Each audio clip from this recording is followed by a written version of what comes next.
Hi everybody, I'm Susan, the Education Manager at the Sacramento History Museum, and today we are going to be talking about the California Gold Rush.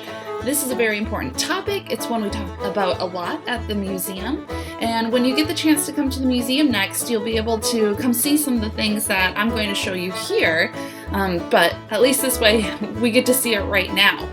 So when we talk about the Gold Rush, we have to talk about a gentleman named John Sutter.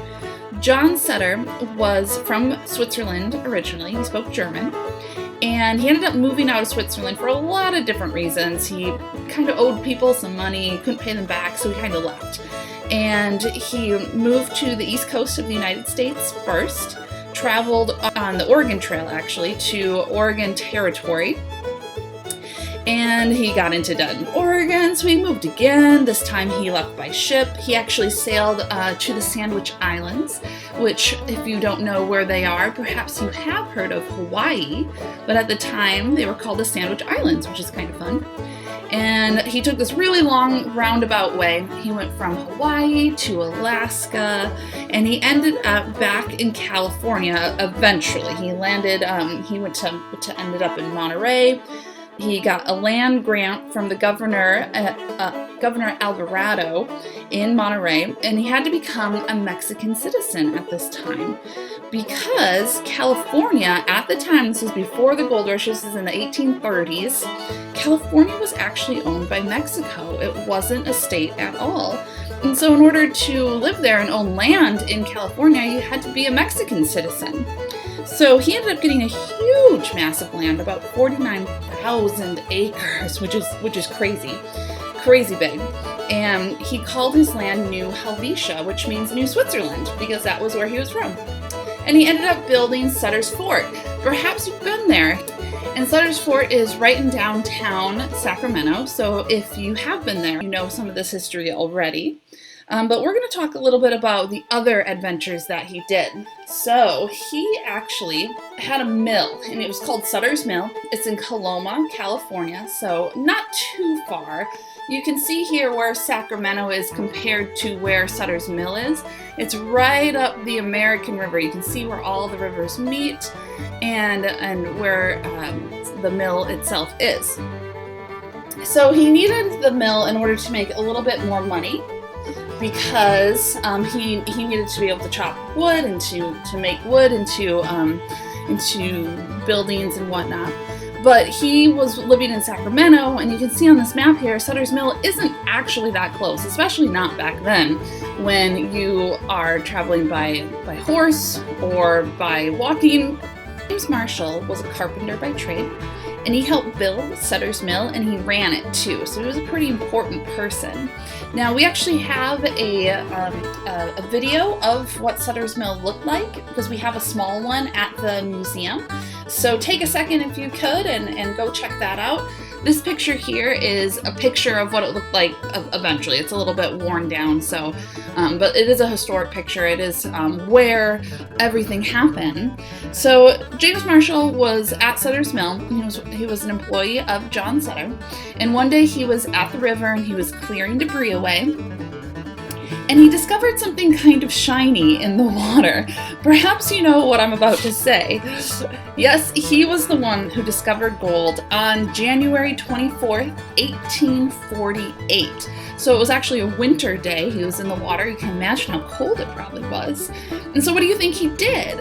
Well, he didn't own this gold. He didn't own this land, right? John Sutter did. So of course, the first thing he did was he went and told his boss. And he said, hey, I think I discovered gold. You should probably get up here, right? And so John Sutter comes, they look at it, and they're like, okay, well, we have to make sure this is actually gold, because we don't want to be fooled. We don't want to have to deal with this other thing called pyrite that shines and looks a lot like gold, but it's not gold. Maybe you've heard of fool's gold, right? Well, they didn't want to be fooled. And so they had to run some tests before they knew for sure that it was gold. And they were right. So suddenly they have this huge secret. They know that gold exists here. It's in the American River. Oh my gosh, what are we going to do? Well, what do you think they did? Do you think they ran around and told everybody? I mean, of course not, right? They would have wanted to keep this a secret. And so they kind of swore everybody to secrecy, all the workers that happened to be at the mill. And they're like, okay, don't tell anyone. Well, what happens when you've got a lot of people who know a secret? Eventually it gets out. And it actually got out to a gentleman named Sam Brannan. So one of the workers at the mill, he tried to go to one of Sam Brannan's stores and purchase something with a hunk of gold, a gold nugget. And Sam Brannan, who's this really savvy businessman, he was like, hey, what is that, right? So he, says, okay, I'll give you this item, I'll take the gold. And he probably made the best business deal right there. And so he said, okay, great, I've got this gold. I need to be really smart about this. He wasn't going to go blabbing it to everybody, right? Brannan was really excited, but not for the exact same reasons as John Sutter and James Marshall were. Brannan didn't want to keep the gold for himself. He knew that he could make a lot more money without having to go and get his hands dirty and go looking for gold all himself. So what did he do? Well, he went to San Francisco and he bought every single thing that he could find. He bought every bucket. He bought every shovel. He bought every pickaxe, every gold pan, every item that he knew that people were going to need when they came here looking for gold for themselves. And so if he bought one of these things for, say, 10 cents, maybe then he would turn around and try and sell it to these kind of desperate miners for $10, right? Because he had bought them all. They didn't exist anywhere else. He was the only one who was able to have all these things. And Sam Brannan was also a really smart guy. He owned a newspaper.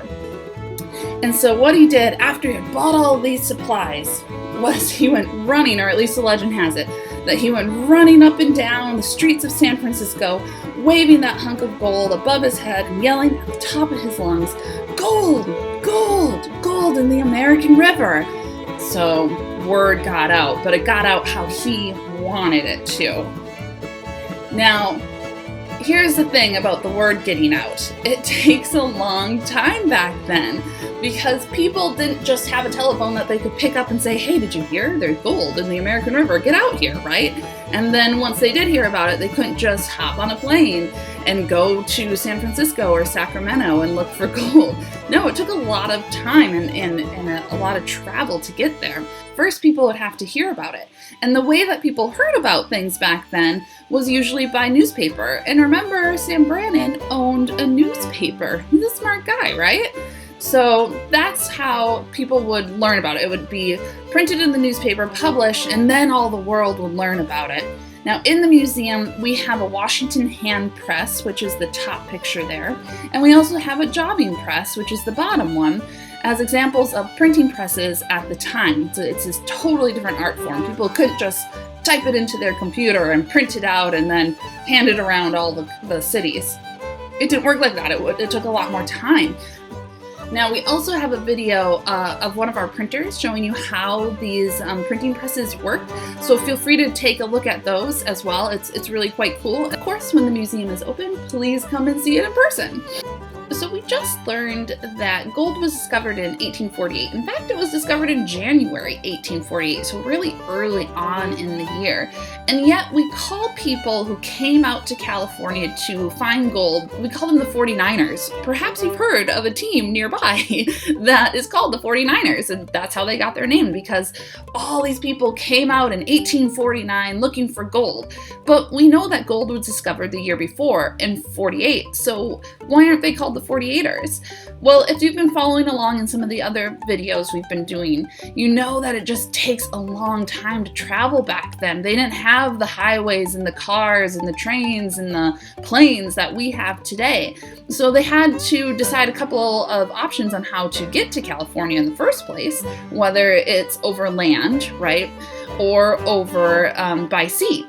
And so take a look at some of those videos that we already created, and that'll show you a little bit more about why it was so hard to get there in a short amount of time.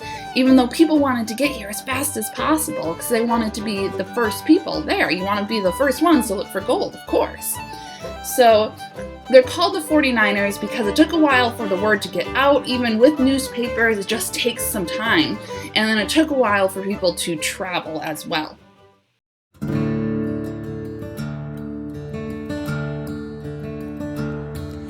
I came from Salem City with my wash bowl on my knee.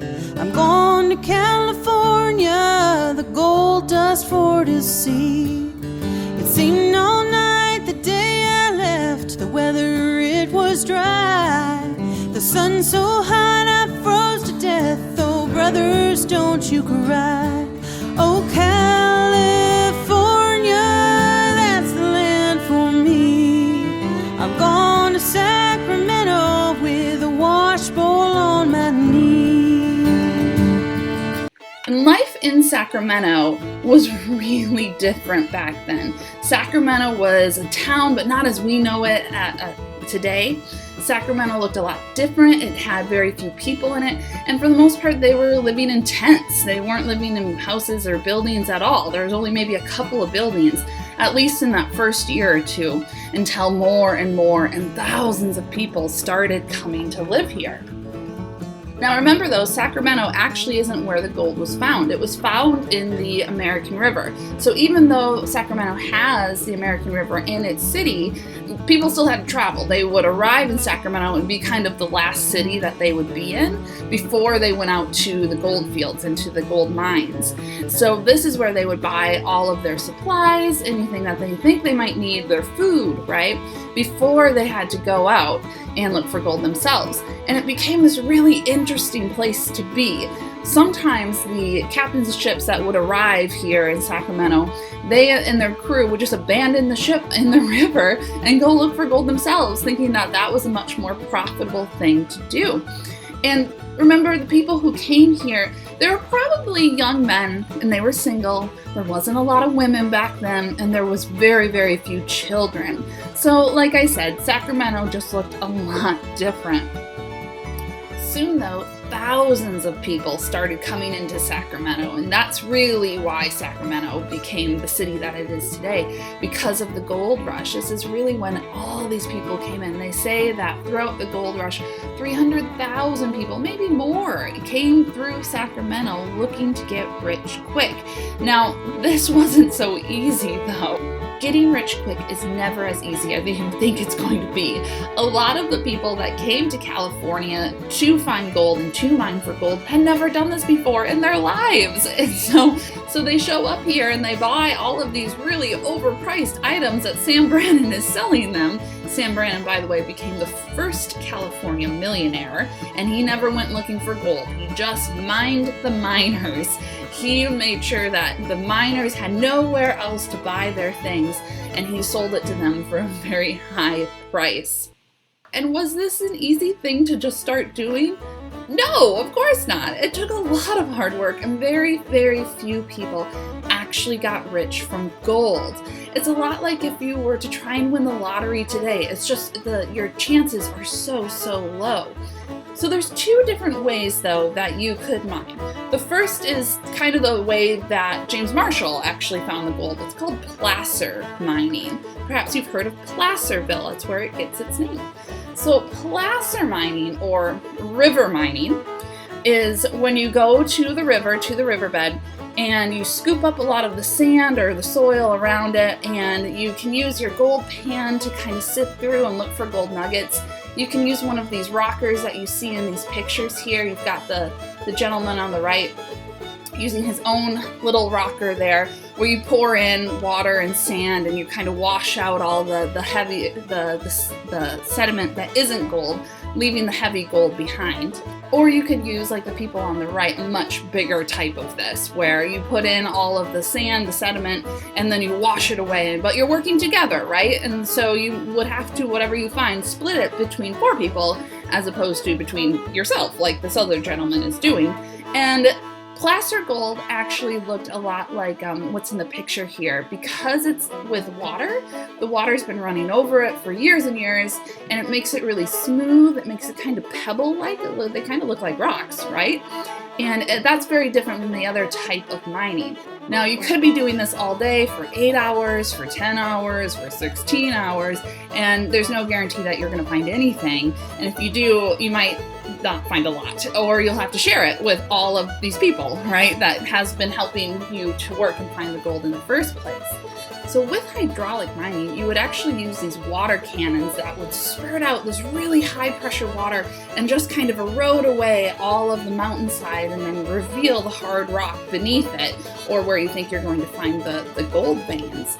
And this is really bad for the environment, and they knew it even back then, because what you're doing is you're washing away that first layer of soil and of trees and of everything that is on a mountain, and it's getting washed into rivers and into the land that people are living in. And so it polluted the water so bad that we're actually still, even today, 170 years later, still dealing with some of the terrible effects that hydraulic mining had on the environment.